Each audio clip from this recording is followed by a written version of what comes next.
Ukasyah semakin dekat dengan Rasulullah Shallallahu Alaihi Wasallam. Tiba-tiba tanpa disangka bangkitlah kedua cucu kesayangan Rasulullah Shallallahu Alaihi Wasallam, yaitu Hasan dan Husain. Mereka berdua memegangi tangan Ukasyah sambil memohon, "Wahai paman, pukullah kami, kakek sedang sakit, pukul kami saja wahai paman. Kami cucu kesayangan Rasulullah, dengan memukul kami sesungguhnya itu sama dengan menyakiti kakek kami wahai paman." Rasulullah berkata, "Wahai cucu-cucu kesayanganku, duduklah kalian.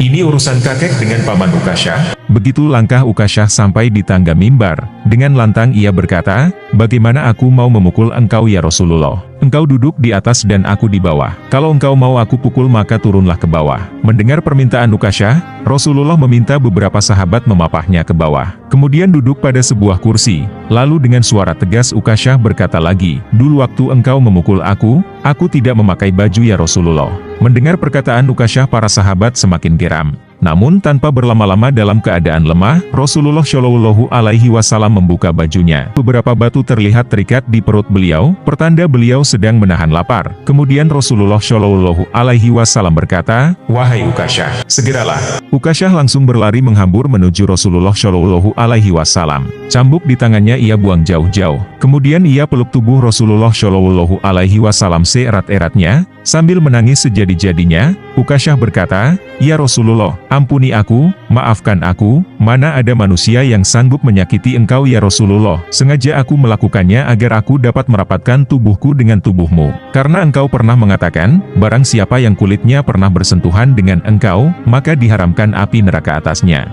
Seumur hidupku, aku bercita-cita dapat memelukmu, karena sesungguhnya aku tahu bahwa tubuhmu tidak akan dimakan oleh api neraka, dan sungguh aku takut dengan api neraka. Maafkan aku ya Rasulullah." Mendengar itu, Rasulullah Shallallahu Alaihi Wasallam berkata, "Engkau harus memukul atau memaafkan aku wahai Ukasyah." Ukasyah menjawab, "Aku telah memaafkan engkau dengan harapan Allah akan memaafkan aku di hari kiamat nanti." Rasulullah Shallallahu Alaihi Wasallam tersenyum dan berkata, "Wahai sahabat-sahabatku semua, kalau kalian ingin melihat ahli surga, maka lihatlah orang tua ini, Ukasyah." Semua sahabat menitikkan air mata. Kemudian para sahabat bergantian memeluk Rasulullah Shallallahu Alaihi Wasallam. Dari kisah ini kita bisa mengambil pelajaran, bahwa sekecil apapun kesalahan kita terhadap sesama manusia, terutama terhadap sesama muslim, segerakan meminta maaf. Karena ketika seorang hamba mempunyai dosa kepada Allah, maka orang tersebut harus bertaubat, beristighfar, memohon ampun kepada Allah. Dan ampunan Allah sangat luas bagi setiap manusia. Akan tetapi ketika seorang hamba mempunyai kesalahan terhadap orang lain, terlebih kepada sesama muslim, maka urusannya bukan sekedar bertaubat dan memohon ampun kepada Allah, tetapi hamba tersebut harus bersegera meminta maaf dengan sepenuh hati kepada orang yang bersangkutan. Wallahu a'lam bishawab.